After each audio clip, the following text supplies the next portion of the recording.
মণিলাল গঙ্গোপাধ্যায়, জন্ম 1888 এবং মৃত্যু 1929 সালে।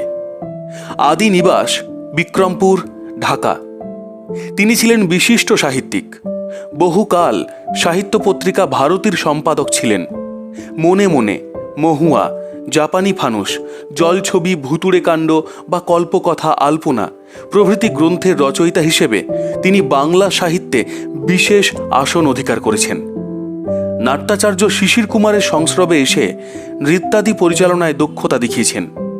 তিনি ছিলেন শিল্পাচার্য অবনীন্দ্রনাথের জামাতা। আজকের গল্পটি আমরা নিয়েছি শিশু সাহিত্য থেকে প্রকাশিত কায়াহীনের কাহিনী এই বইটি থেকে। রোল সাউন্ড গপ্পর ইউটিউব চ্যানেলে আপনাদের স্বাগত। আমাদের রাতের গপ্প সেগমেন্টে আপনাদের জন্য আজকের নিবেদন মণিলাল গঙ্গোপাধ্যায়ের লেখা কঙ্কালের টঙ্কার।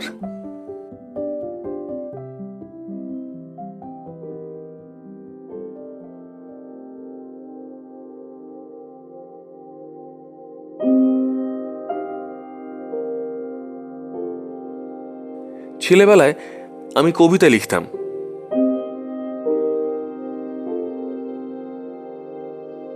আমার আত্মীয়রা আমায় তিরস্কার করতেন, বন্ধুরা ঠাট্টা করতেন, মাস্টারমশাই প্রহার দিতেন এবং কাগজের সম্পাদকরা না ছেপে ফেরত দিতেন। কিন্তু বলে রাখি, একদিন সমূহ বিপদ থেকে আমার যে প্রাণ রক্ষা হয়েছিল সে শুধু আমার ওই কবিত্ব শক্তির জোরে।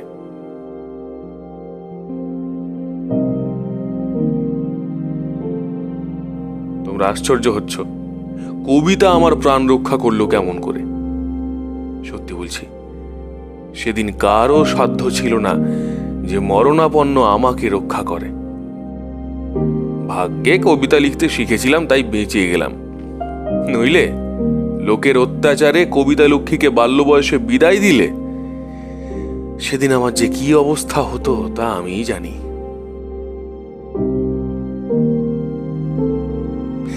গল্পটা তাহলে খুলেই বলি। নানা স্থান ঘুরে আমি যাচ্ছিলাম জয়পুর থেকে দিল্লি। টাইম টেবিল খুলে দেখলাম টানা দিল্লি যেতে হলে রাত্রের গাড়িটাই সুবিধে। কিন্তু সে ট্রেন অনেক রাত্রে ছাড়ে, প্রায় 2টো। একে জয়পুরের মতো জায়গা, তাই মাঘ মাসের শীত, তার উপর রাত্রি 2টো, এই ত্রহর স্পর্শ ঘাড়ে নিয়ে যাত্রা করতে আতঙ্কে আমার বুক কাঁপতে লাগলো। কিন্তু উপায় কি? আমি স্টেশন মাস্টারকে বললাম, কি উপায় করা যায় বলুন দেখি। এই দারুণ শীতে ভোর রাত্রে বিছানা ছেড়ে উঠে ট্রেন ধরবার কথা মনে করতেই তো আমার কম্প দিয়ে জ্বর আসছে। স্টেশন মাস্টার জিজ্ঞেস করলেন, আপনি কি ফার্স্ট ক্লাস প্যাসেঞ্জার? তখন বড়দিনের ছুটিতে রেল কোম্পানি আধা ভাড়ায় সর্বত্র যাতায়াতের ব্যবস্থা করায় আমি সস্তায় বড় মানুষই করেছিলাম। বুক ফুলিয়ে বললাম, হ্যাঁ, আমার ফার্স্ট ক্লাসের টিকিট। স্টেশন মাস্টার বললেন, প্রথম শ্রেণীর যাত্রীদের জন্য খুব একটা ভালো ব্যবস্থা আছে। আমি বললাম, কি? তিনি বললেন, আপনি এক কাজ করবেন, সন্ধ্যা 8টার মধ্যে খেয়ে দিয়ে স্টেশনে আসবেন। আপনার জন্য একখানা ফার্স্ট ক্লাস গাড়ি ওই সাইডিংয়ে কেটে রেখে দেব। আপনি তাতে বিছানা পেতে শুয়ে পড়বেন লেপ মুড়ি দিয়ে, আর তারপর রাত্রে যখন মেল আসবে তাতে আপনার গাড়ি লাগিয়ে দেবো, আপনি দিব্যি ঘুমোতে ঘুমোতে দিল্লি গিয়ে পৌঁছবেন। আমি বললাম, বাহ, হ্যাঁ হ্যাঁ, এ তো বেশ।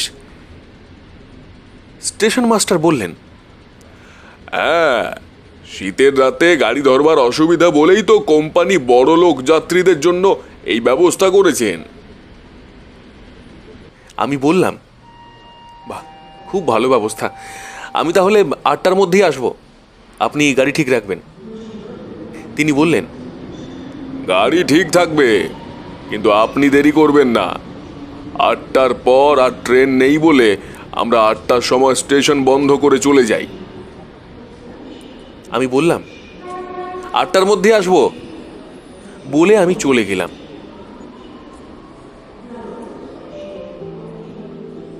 তারপর সন্ধ্যাবেলা আহারাদি সেরে পায়ে 3 জোড়া ডবল মোজা, গায়ে 2টো গেঞ্জির ওপর একটা মোটা ফ্ল্যানেলের কামিজ, তার ওপর সোয়েটার, তার ওপর তুলো ভরা মির্জাই, তার উপর ওয়েস্টকোট, কোট, ওভারকোট এবং সর্বোপরি একটা মোটা বালাপোষ মুড়ি দিয়ে মাথাটাকে কান ঢাকা টুপি ও পশমের গলাবন্ধ দিয়ে এঁটে কাঁপতে কাঁপতে ঠিক 8টার সময় স্টেশনে এসে হাজির হলাম।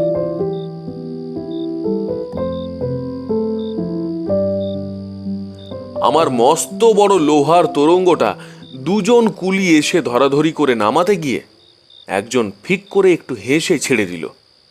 আমি বললাম, এই কেয়া হলো রে?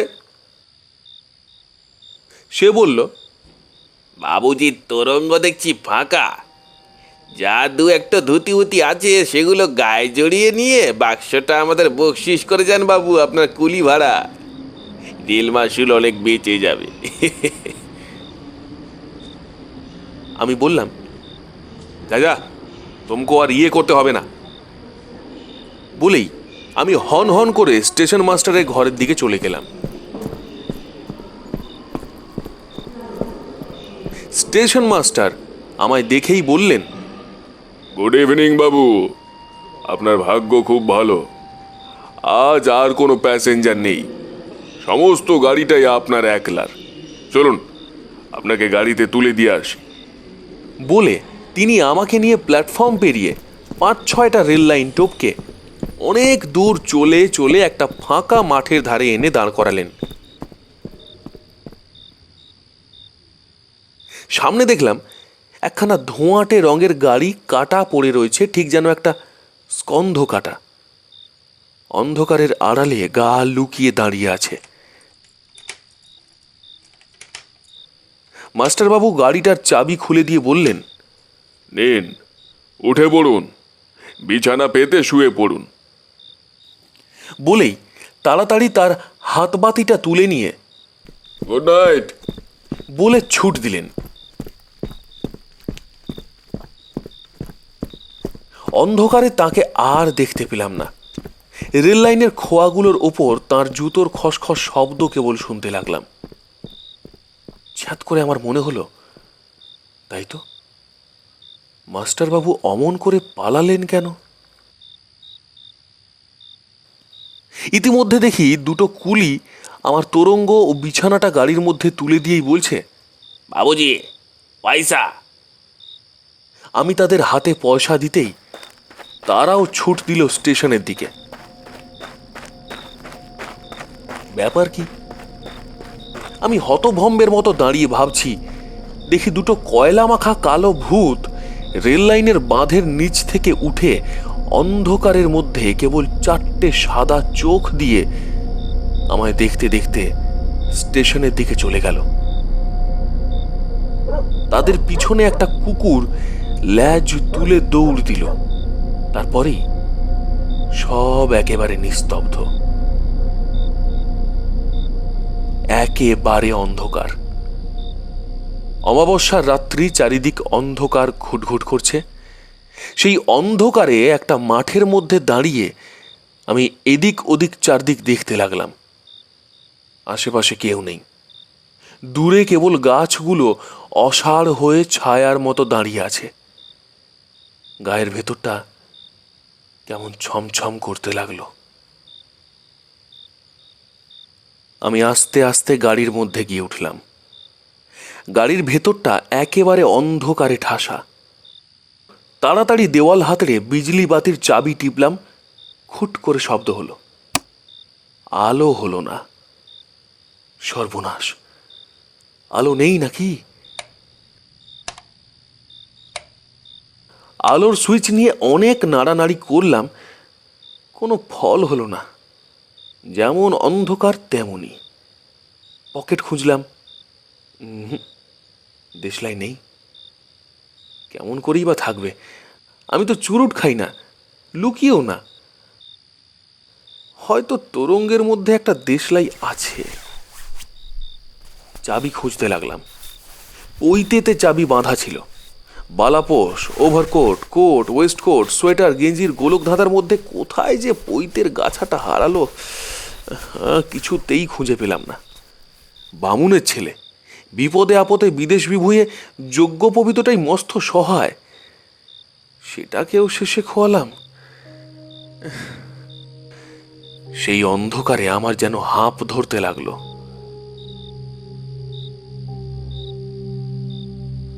অন্ধকার যে জাঁতা কলের মতো মানুষের বুককে এমন করে পিষতে থাকে এ আমি জানতাম না। আমি গাড়ির মধ্যে এদিক ওদিক করে ছটফট করতে লাগলাম। মনে হলো যেন প্রাণ বেরিয়ে যাবে। মাথা ঘুরতে লাগলো, চোখের সামনে নানা রকম ছায়া দেখতে লাগলাম, কানে কাদের সব ফিস ফিস কথা এসে লাগলো। কোথায় একটু আলো পাই? আমি ছুটে গাড়ি থেকে বেরিয়ে রেলের লাইন থেকে দুটো পাথর তুলে ঠক ঠক করে সজোরে ঠুকতে লাগলাম, যদি একটু আলোর ফিনকি পাই। কিন্তু হায় অদৃষ্ট, আলোর বদলে পাথরকুচির ফিনকি এসে আমার চোখ দুটোকে ঝনঝনিয়ে দিল। আমি দু হাতে চোখ রগড়াতে রগড়াতে স্টেশনের দিকে ছুট দিলাম, যেমন করে পারি সেখান থেকে একটা আলো নিয়ে আসবো। স্টেশন মাস্টারটা কি পাজি, এই অন্ধকারে মাঠের মধ্যে আমায় একলা ফেলে গেল, একটা আলো দিল না, বলল কিনা দিব্যি ঘুমোতে ঘুমোতে যাবেন। পাজি কোথাকার। আমি ছুটতে ছুটতে একেবারে স্টেশনের কাছে এসে হাঁপ নিয়ে দাঁড়ালাম। প্ল্যাটফর্মের কিনারায় যে একটা বাঁকা খেজুর গাছ ছিল ঠিক তার সামনে। কিন্তু এই তো সেই খেজুর গাছ, এই তো রয়েছে, কিন্তু স্টেশন কোথায়? আমি এদিক ওদিক চারিদিক চেয়ে দেখলাম, স্টেশন নেই। মনে হলো কালো স্লেটের গা থেকে ছেলেরা যেমন তাদের আঁকা ছবিগুলো মুছে ফেলে, ঠিক তেমনি করে অন্ধকারের গা থেকে স্টেশনটাকে একেবারে কে মুছে ফেলেছে। আমার বুকটা ধক করে উঠল। আমি আর তিল মাত্র না দাঁড়িয়ে আবার ছুটলাম যে পথে এসেছিলাম সেই পথে।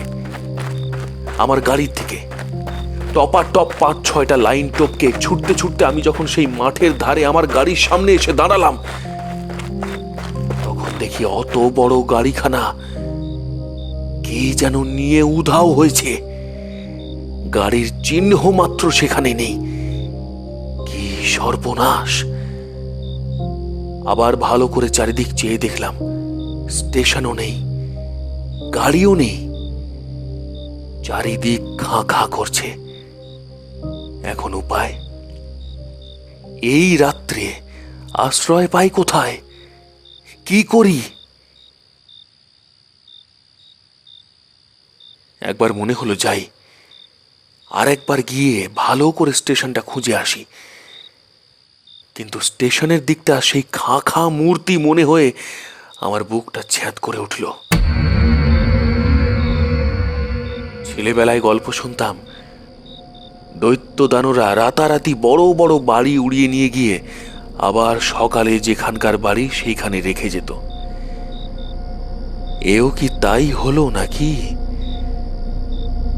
মনে তো বিশ্বাস হয় না, কিন্তু চোখে তো দেখছি তাই। হঠাৎ বুকটা কেঁপে উঠে মনে হলো, এমন করে রেল লাইনের উপর দাঁড়িয়ে থাকা তো ঠিক নয়। আচমকা একখানা গাড়ি এসে চাপা দিয়ে যেতে পারে। যেই এই কথা মনে হওয়া, তাড়াতাড়ি লাইন থেকে অন্যদিকে ছুটে গেলাম। কিন্তু যেদিকেই যাই সেই দিকে রেলের লাইন। সামনে পিছনে ডাইনে বাঁয়ে যেদিকে ছুটি সেই দিকে দেখি রেলের লাইন লোহার জাল দিয়ে আমায় ঘিরে ফেলেছে। পালাবার আর উপায় নেই। আমার এই ছোট ছুটি দেখে অন্ধকার থেকে কারা যেন হঠাৎ খিলখিল করে হেসে উঠল।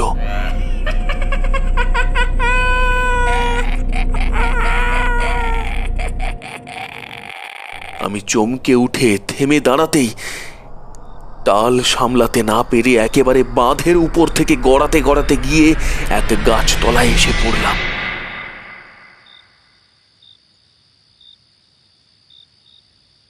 মনে হলো প্রাণটা যেন বাঁচল।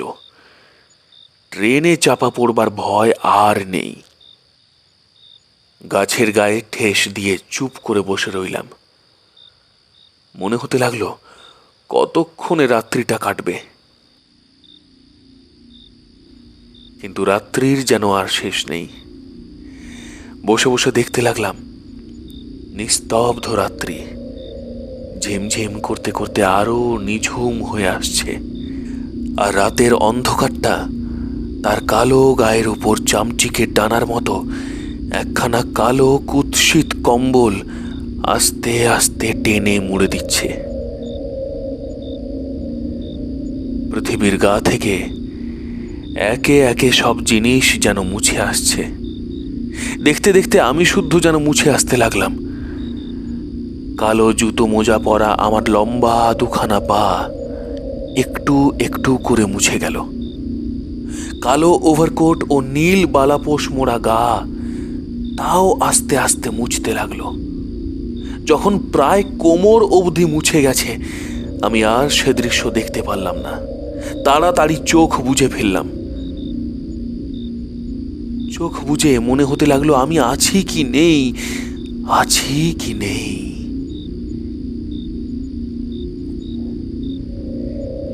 আছে, আছে, এইখানে আছে বলে কানের কাছে কে যেন একজন চিৎকার করে উঠল। আমি চোখ চেয়ে দেখি মানুষের দেহের মেদ মাংস ছাড়িয়ে নিলে যেমন হয় তেমনি তর একটা কঙ্কাল তার কাঠির মতো সরু সরু লম্বা আঙুল নেড়ে ইশারা করে কাকে ডাকছে। দেখতে দেখতে ঠিক তারই জুড়ি আর একটা কঙ্কাল লাফাতে লাফাতে তার পাশে এসে দাঁড়ালো। তারপর আরেকটা। দ্বিতীয় কঙ্কালটা আস্তে সরে আমার খুব কাছে এসে ঘাড় হেঁট করে আমায় দেখতে লাগলো। তার চোখের উপর চোখ পড়তে দেখলাম না আছে পাতা, না আছে তারা, শুধু দুটো গোল গোল গহ্বর কালো কটকট করছে। সে আমায় বেশ নিরীক্ষণ করে দেখে জিজ্ঞাসা করলো, এই নাকি সে? প্রথম কঙ্কালটা বললে, সে না তোকে। দ্বিতীয়টা বলল, বেশ বেমালুম লুকিয়েছে তো, একেবারে চেনবার জো নেই। শেষ কঙ্কালটা ছুটে এসে বলল, কই কই দেখি, বলে তার হাড় বার করা আঙ্গুলগুলো দিয়ে টিপে টিপে আমায় দেখতে লাগলো। ও আর কি দেখছিস কি? ও সেই আমার চোখে কি ধুলো দেবার জো আছে? হাজারই লুকোক না। বলে প্রথম কঙ্কালটা এতখানি হাঁ করে বিকট শব্দে হেসে উঠল, মুখের ভেতর থেকে তার সেই সাদা সাদা দাঁতগুলো বেরিয়ে অন্ধকারকে যেন কামড়ে ধরল।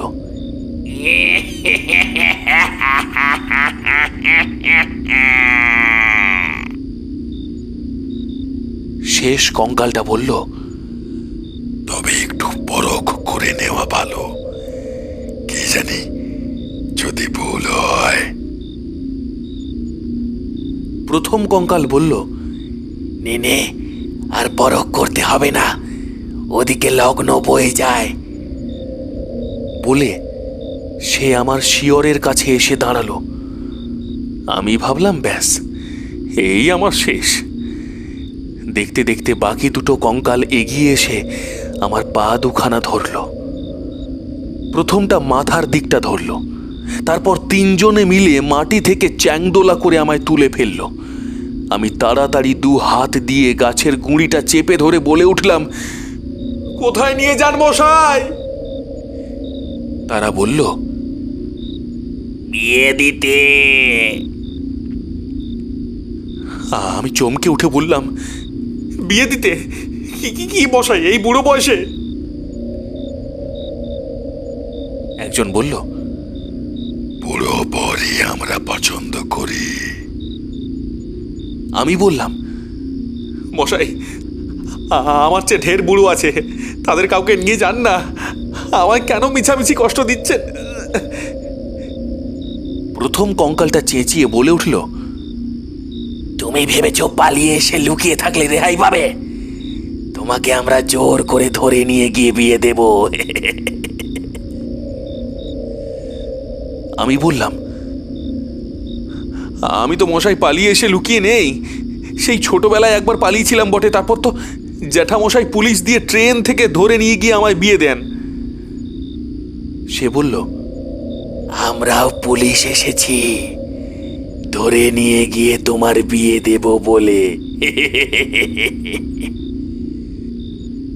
আমি কাঁচু মাচু হয়ে বললাম, কিন্তু আমি তো আর বিয়ে করতে পারবো না। পারবে না কি? বিয়ে তোমায় করতেই হবে। এমন কি তোমার গো? বলে সেই পয়লা নম্বরের কঙ্কালটা ভীষণ গর্জন করে উঠল। আমি বললাম, রাগ করেন কেন মশাই? আমি ছাড়া কি পাত্র নেই? কত ছেলে হয়তো খুশি হয়ে বিয়ে করবে। সে বলল, এত রাত্রে এখন ভালো পাত্র পাই কোথা? যার তার হাতে তো মেয়ে দেওয়া যায় না। চলো লগ্ন বয়ে যায়। আমি কাঁদো কাঁদো হয়ে বললাম, তাহলে নিতান্তই কি আমাকে বিয়ে করতে হবে? শেষ কঙ্কালটা আমার কাছে আস্তে আস্তে এগিয়ে নরম সুরে বলল, দুঃখ করছিস কেন ভাই ক্যাংলা? আমি তড়াক করে দাঁড়িয়ে উঠে বললাম, ক্যাংলা? ক্যাংলা কে মশাই? আমি তো ক্যাংলা নই। আমি শ্রী মাধবচন্দ্র চক্রবর্তী। আমার পিতার নাম মধুসূদন চক্রবর্তী। প্রথম কঙ্কালটা হো হো করে হেসে উঠে বলল, রাধা মাধব, রাধা মাধব।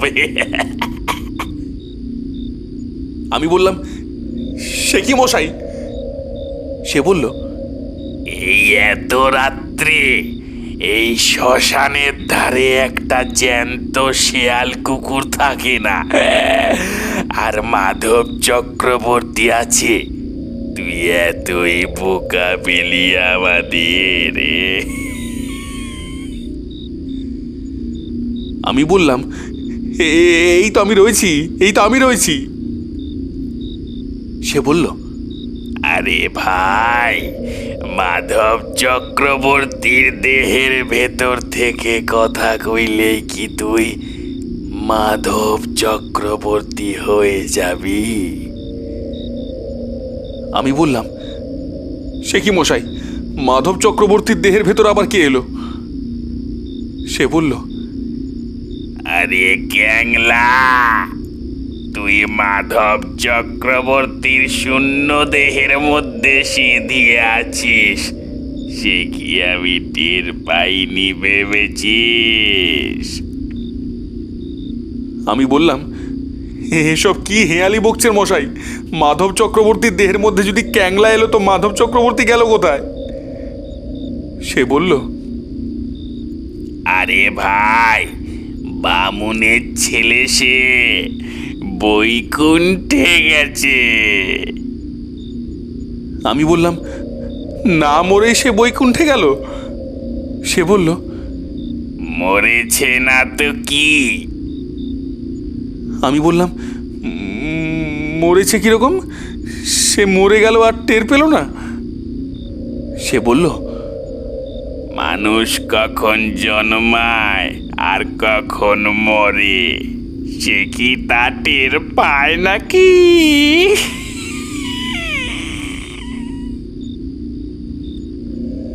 কথাটা শুনে বোঁ করে আমার মাথাটা ঘুরে গেল।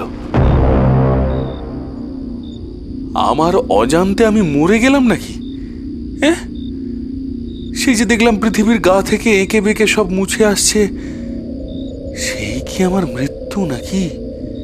কিন্তু এই তো আমি দাঁড়িয়ে রয়েছি, তা বটে, কিন্তু তবু কেমন সন্দেহ হতে লাগলো। হয়তো এ আমি নই, এ আর কারো আত্মা শূন্য শরীর দখল করেছে। নইলে এই কঙ্কালগুলোর সঙ্গে এতক্ষণ কথা কইতে পারতাম? জ্যান্ত মানুষ কি কখনো তা পারে? কিন্তু মারা গেলাম কেমন করে? আমার তো কোনো রোগ হয়নি। হয়তো এই বাঁধের ওপর থেকে গড়িয়ে পড়ার সময় পাথরে মাথা লেগে আমার মৃত্যু হয়েছে, আমি টের পাইনি। ভাবতে ভাবতে আমার মাথা ঘুলিয়ে যেতে লাগলো। কেমন মনে হতে লাগলো না আমি মাধব চক্রবর্তী নই। এরা ঠিকই বলছে, কাঙালিচরণের আত্মা আমার শূন্য দেহের মধ্যে এসে আসন পেতে বসেছে। তাইতে আমার দেহের ভ্রম হচ্ছে। মাধব চক্রবর্তীর জের বুঝি এখনো চলছে। কিন্তু কাঙালিচরণ লোকটাকে, আমি যদি কাঙালিচরণ হব তবে আমাকে চিনতে পারছি না কেন? এরা তো চিনতে পেরেছে। প্রথম কঙ্কালটা বলে উঠল, কি হে ক্যাংলা, কি ভাবছো? বিয়ে করবার মতে স্থির হলো? আমি বললাম, আচ্ছা মশাই, আমি কি সত্যিই কাঙালিচরণ? সে খানিক আমার মুখের দিকে অবাক হয়ে চেয়ে বলল, সে কি রে ক্যাংলা, তুই নিজেকে চিনতে পারছিস না? আমি বললাম, না। সে বলল, সর্বনাশ হয়েছে, তুই আমাদেরও চিনতে পারছিস না? আমি বললাম, একটুও না। সে বলল, তোর মনে পড়ছে না আজ এই অমাবস্যার দিনে ঘুটঘুটে লগ্নে তোর বিয়ে রাগেশ্বরীর সঙ্গে? আমি বললাম, কই, আমার তো কোনো বিয়ের কথা হয়নি। সে বলল, সে কি রে, তোর গায়ে গোবর পর্যন্ত হয়ে গেছে, মনে পড়ছে না? আমি বললাম, গায়ে গোবর? হ্যাঁ, গায়ে গোবর কাকে বলে? সে বলল, তুই তো অবাক করলি, তোর কিছু মনে পড়ছে না? গায়ে গোবরের দিন ভোর রাত্রে তাল পুকুরে তুই মাছ ধরতে যাচ্ছিলি তত্ত্ব পাঠাবার জন্য। তাল গাছের মাথায় বসে পা ঝুলিয়ে রাগেশ্বরী বরপনের কড়ি বাজছিল। তুই রাগেশ্বরীকে দেখতে পাসনি, সেও তোকে দেখতে পায়নি। তারপর তুই যেমন ঠিক তাল গাছের তলাটিতে এসেছিস, অমনি রাগেশ্বরীর পা দুটো তুলতে তুলতে তোর কপালে এসে ঠক করে লেগে গেল। রাগেশ্বরী তো লজ্জায় 7 হাত জিভ কেটে মাথায় ঘোমটা টেনে দৌড়। আর তুই বাড়িতে কাঁদতে কাঁদতে ছুটে এসে বললি, ও মেয়েকে আমি বিয়ে করব না। কেন রে, কেন, কি হয়েছে? তুই বললি ওর পা আমার কপালে ঠেকেছে, তাতে কি হয়েছে? কি তুই বললি হয়েছে আমার মাথার মুন্ডু, বলে কপাল চাপড়াতে লাগলি। এসব তোর মনে পড়ছে না? আমি বললাম, মনে পড়ছে, এইরকম একটা গল্প যেন কোথায় শুনেছিলাম। হ্যাঁ, তারপর কি হলো? সে বলল, সর্বনাশ করলি, তারপরেও তোর মনে পড়ছে না? তারপর তো গুরু ঠাকুর এলেন, এসে বিধান দিলেন যে রাগেশ্বরীর পা তোর মাথায় একবার ঠেকেছে, তুই 772 পা দিয়ে তার মাথাটা থেঁতলে দে, তাহলেই সব দোষ খণ্ডে যাবে। তুই বললি, ওরে বাপ রে, রাগেশ্বরীর মাথায় লাথি মারা সে আমি পারবো না, বলে তুই ছুট দিলি। আমি বললাম, তারপর? সে বলল, তারপর আজ বিয়ের সময় তোকে খুঁজে না পেয়ে খুঁজতে খুঁজতে শ্মশান ঘাটে এসে দেখি তুই মাধব চক্রবর্তীর মরাটাকেই দানা পাইয়ে বসে আছিস। এরে, এই মাধব চক্রবর্তীকে যারা পোড়াতে এসেছিল তারা গেল কোথায়? তোকে দেখে ভয়ে পালিয়েছে বুঝি? আমি বললাম, মাধব চক্রবর্তীকে আবার পোড়াতে আসবে কারা? আমি তো তোমার কথা কিছুই বুঝতে পারছি না। সে বলল, তোর কিছুই মনে পড়ছে না? তুই সত্যি বলছিস না মস্করা করছিস? আমি বললাম, তোমার দিব্যি, আমি সত্যি বলছি। সে বলল, তবে সর্বনাশ হয়েছে, তোকে মানুষে পেয়েছে। আমি বললাম, মানুষে পেয়েছে কি গো? সে বলল, জানিস না বুঝি, আমরা যেমন মানুষের ঘাড়ে চাপি, মানুষেও তেমনি আমাদের কারো কারো ঘাড়ে চাপে। তুই যখন মাধব চক্রবর্তীর দেহে সে দিয়েছিলি, তখন বোধহয় তার একটুখানি পেরান ছিল, সেইটাই তোকে পেয়ে বসেছে। আমি বললাম, তাতে কি হয়? মানুষ যেমন তখন নিজেকে চিনতে পারে না, আপনার লোককে চিনতে পারে না, আবল তাবল বকে, কটমট করে চোখ ঘোরাতে থাকে, আমাদেরও ঠিক তেমনই হয়।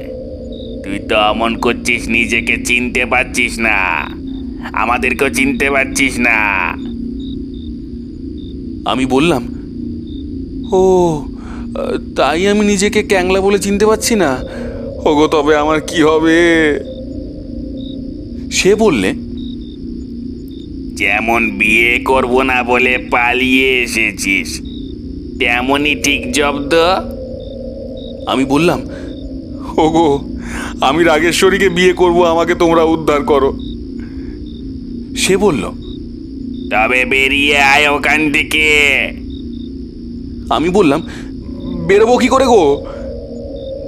সে বলল, পথ হারিয়ে ফেলেছিস বুঝি, মুশকিল করলি দেখছি।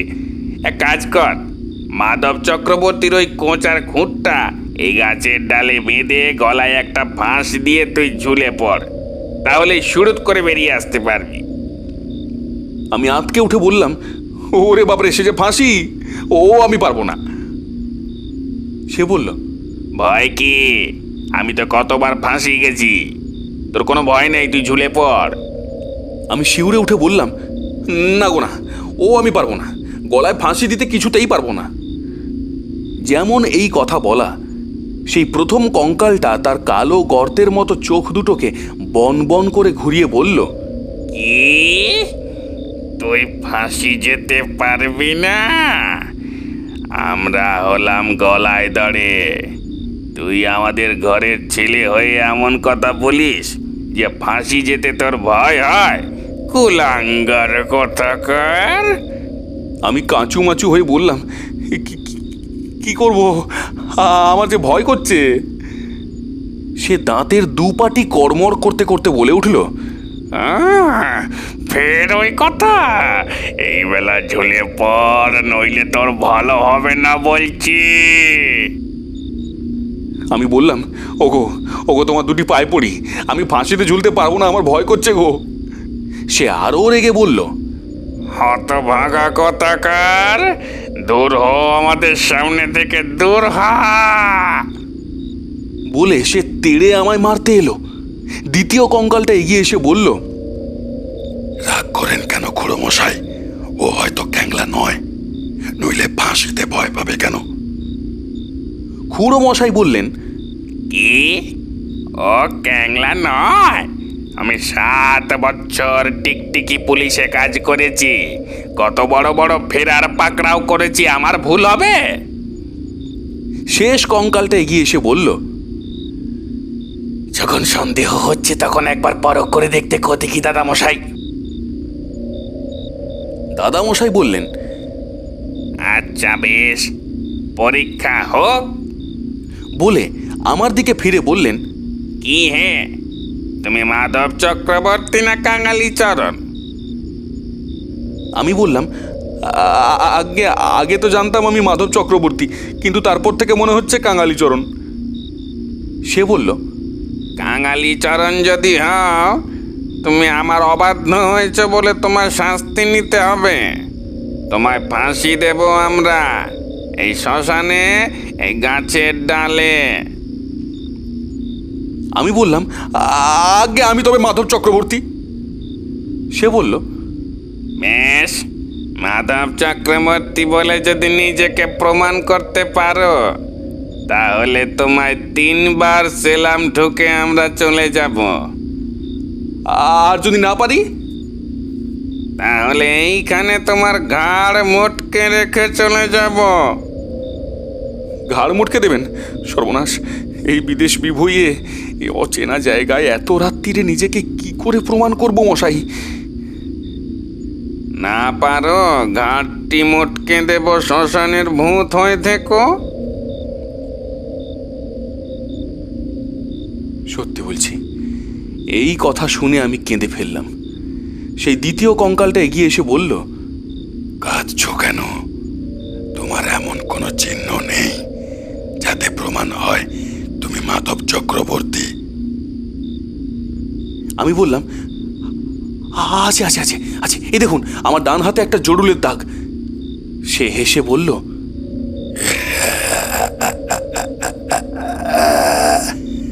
ও প্রমাণ তোমাদের পুলিশের কাছে চলে, এখানে আমাদের কাছে চলে না। কোনো ভেতরের প্রমাণ দিতে পারো? আমি বললাম, আমার ভেতরে কি আছে না আছে আমি তো জানি না মশাই। এ দেখুন না, আমার ভেতরে কাঙালিচরণ আছে কি মাধব চক্রবর্তী আছে, আমি তাই ঠিক ঠাহর করতে পারছি না। প্রথম কঙ্কালটা গম্ভীর স্বরে বলে উঠল, কাঙালি চরণ হলে তোমায় ফাঁসি দেব কিন্তু। আমি তাড়াতাড়ি বলে উঠলাম, আগে না না, আমি মাধব চক্রবর্তী। সে বলল, শিগগির প্রমাণ করো, নইলে ঘাড় মোটকলাম বলে।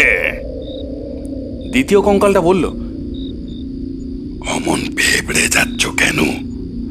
তোমার কি এমন কোনো গুণ নেই যাতে বোঝা যায় তুমি মাধব চক্রবর্তী?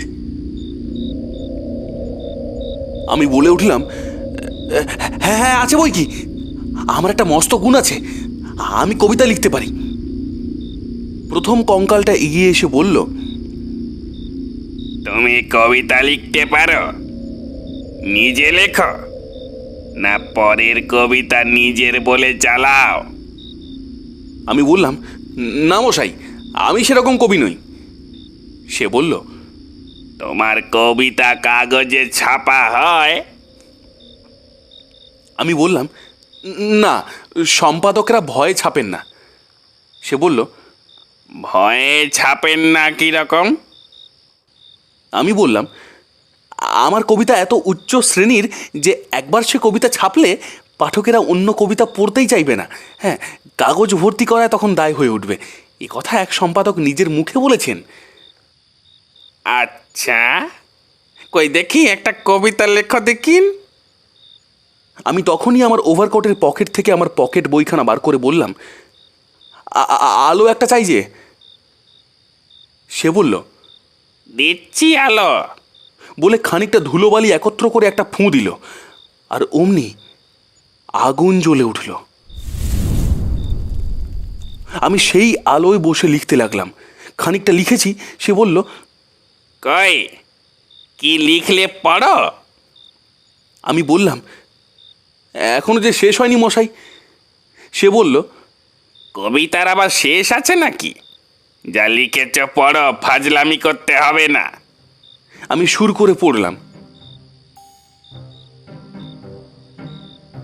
পড়িয়ে বিপদে তারা হয়েছি মা দিশেহারা, উদ্ধার এ দুঃখ কারাগার হতে মা জননী, শ্মশানে বসিয়ে ডাকি ভয়ে ঘরে শির চাকি, খাবি খায় প্রাণ পাখি শূন্য হেরিয়ে ধরণী, কোথা মোর গেহ খাঁচা, কোথা পিতা কোথা চাচা, এসো মা আমারে বাঁচা দিয়ে তোর পা তরণী। এইটুকু শেষ হতেই সে বলল, ঢের হয়েছে ঢের হয়েছে। এরকম গান তো আমি অনেক যাত্রায় জুড়িদের মুখে শুনেছি। এ তোমার নিজের লেখা না পুরনো একটা গান মুখস্থ ছিল তাই লিখে শোনাচ্ছ? আমি বললাম, না মশাই, এ আমার নিজের রচনা, একেবারে টাটকা। এতে আপনি পুরনো গন্ধ কোথায় পেলেন? দেখছেন না একেবারে আধুনিক ধরনের লেখা। সে বলল, আমা তোমায় আর জ্যাঠাপনা করতে হবে না। পুরনো একটা গান চুরি করে নিয়ে আমায় ফাঁকি দেবে ভেবেছ? তা হচ্ছে না। দেখি তুমি কত বড় ওস্তাদ, আমার নাম দিয়ে একটা কবিতা লিখতে পারো। আমি বললাম, খুব পারি। নাম দিয়ে আমি অনেক কবিতা লিখেছি, তেলের নাম দিয়ে, ওষুধের নাম দিয়ে অনেক ভালো ভালো কবিতা আমার লেখা আছে।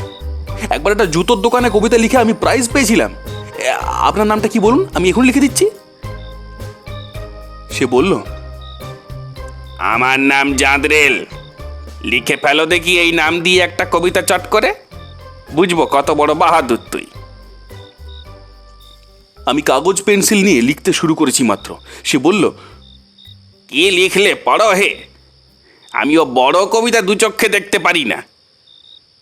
আমি বললাম, মশাই আর একটু সময় দিন। বলে আমি ঘস ঘস শব্দে লিখে যেতে লাগলাম। একবার একটু থেমেছি।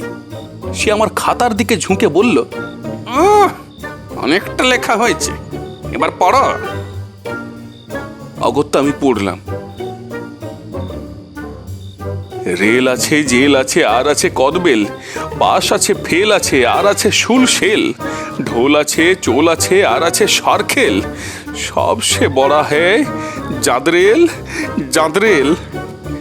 পড়া শেষ হতেই সে চিৎকার করে উঠল, বাহ বাহ বাহ বাহ বাহ বাহ বাহ বাহ, বেড়ে লিখেছ তো হে, আরেকবার পড়ো তো, আরেকবার পড়ো তো। আমি আর একবার চিৎকার করে পড়লাম, রেল আছে, জেল আছে, ইত্যাদি ইত্যাদি।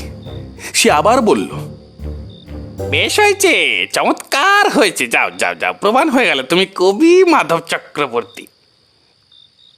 আমি বললাম, ঠিক বলছেন মশাই, আমি কাঙালিচরণ নই।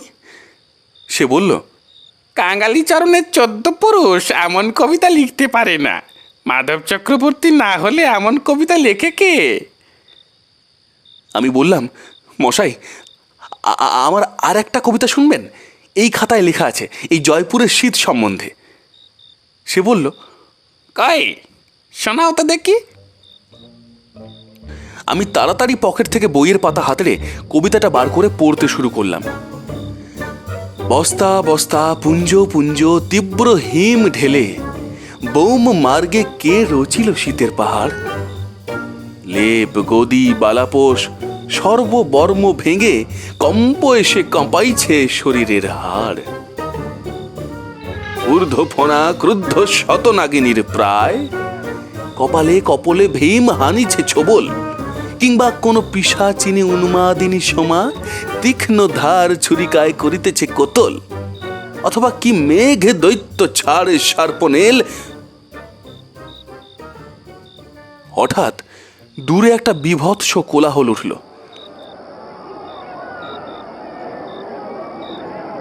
ওরে ক্যাংলাকে পাওয়া গেছে। আমি চমকে উঠে পড়া থামিয়ে চেয়ে দেখি আমার সামনের কঙ্কাল তিনটে লাফাতে লাফাতে ডিগবাজি খেতে খেতে মাঠের মধ্যে অদৃশ্য হয়ে গেল।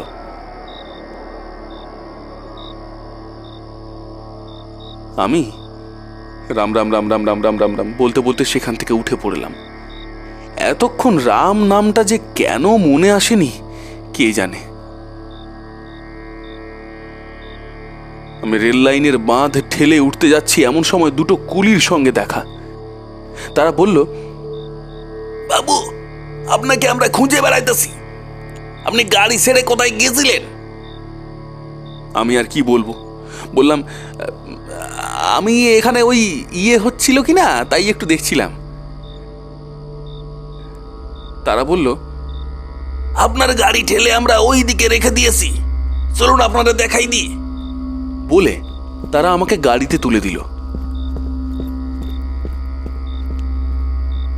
আমি গাড়িতে উঠে বললাম, আরে গাড়িতে আলো নেই কেন?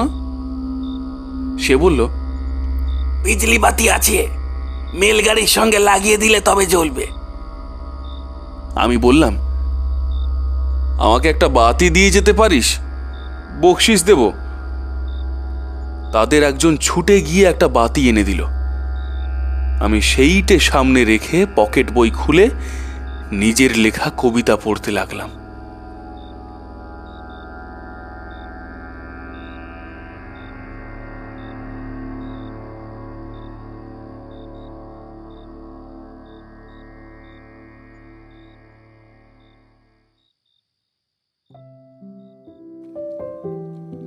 শেষ হলো আমাদের আজকের নিবেদন।